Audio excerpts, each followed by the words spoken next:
Baba, wani labari kake ji a gari?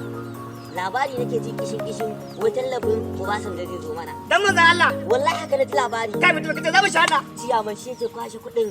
A ban gane ba. Su shi suke dan man da shi yake kwashe kuɗin. Don mun gama. Yaban mu a zuru-zuru. Za ka zo da kai da kai. Sai mu je mu yi ta fama da wiwi.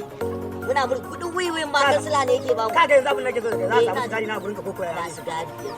Ina da gaskiya ne kawai.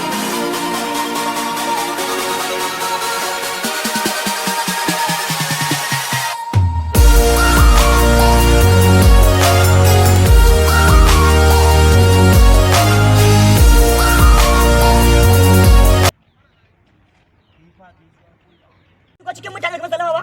Kai, ni nake faɗa wannan magana? Ban ga abin da yake damu ya kace mun To wannan. me yake damun ka? Ko ma me yake damun ka? Ai ka mun sallama. Muna jin komai da ka. komai. Muna jin ka. Wai mun taso da Kaduna.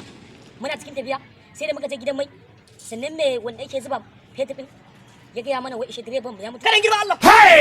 Ina muku na share kyar. A gaskiya. Yasa na shigo nan wajen ba muku sallama ba. Wai hakuri. Wai dazu ma baka sani ba matar dan jimmai da tsohon cikinta ta zo tsallaka lambatu. Wai kawai sai na ji dan cikinta yana cewa sanni kawuna na waiwaya na gaban ji komai ba. Shine ta ce mu wai ishe dan cikinta ne yake mun magana.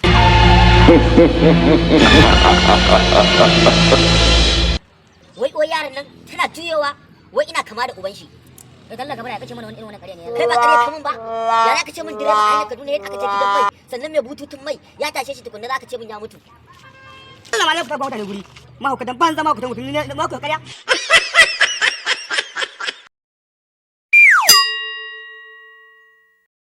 la la la la